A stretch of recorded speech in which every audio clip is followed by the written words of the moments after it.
నాగర్ కర్నూలు జిల్లా కల్వకుర్తి సమీపంలోని Suryalatha spinning mills Mazdoor సంఘం అభ్యర్థి సూర్యప్రకాష్ రావు ప్రచారంలో దూసుకుపోతున్నారు. సూర్యలత స్పిన్నింగ్ మిల్స్ లో అక్టోబర్ 1వ తేదీన కార్మిక సంఘం ఎన్నికలు జరగనున్నాయి.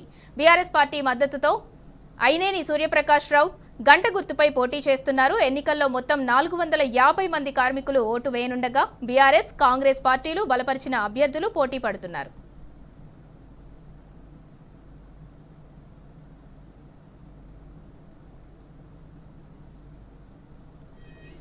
ముందు నుంచి 4 మిషన్లు నడుపుతున్నారు.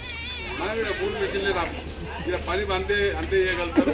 మన వాళ్ళందరితో రేపు మాట్లాడుతూ గదే మాట్లాడితే ఈడ కూడా పని భారం పెంచకుండా కార్మికులకు అనుకూలంగా మనం కొట్లాడి అగ్రిమెంట్ చేసి వానికి అది కోపం ఉంది బాగా. ఈ సంవత్సరం అగ్రిమెంట్ ఉంటుంది, మళ్ళీ జీతభత్యాలు కానీ కొట్లాడతారు. మనం ఎట్లనైనా లేకుండా చేయాలని యజమాని కుమ్మక్కై ఆయనకు ఎన్నికల్లో నోటీస్ ఇప్పించారు. నోటీస్ ఇచ్చి ఎలక్షన్లు ఉన్నాయి.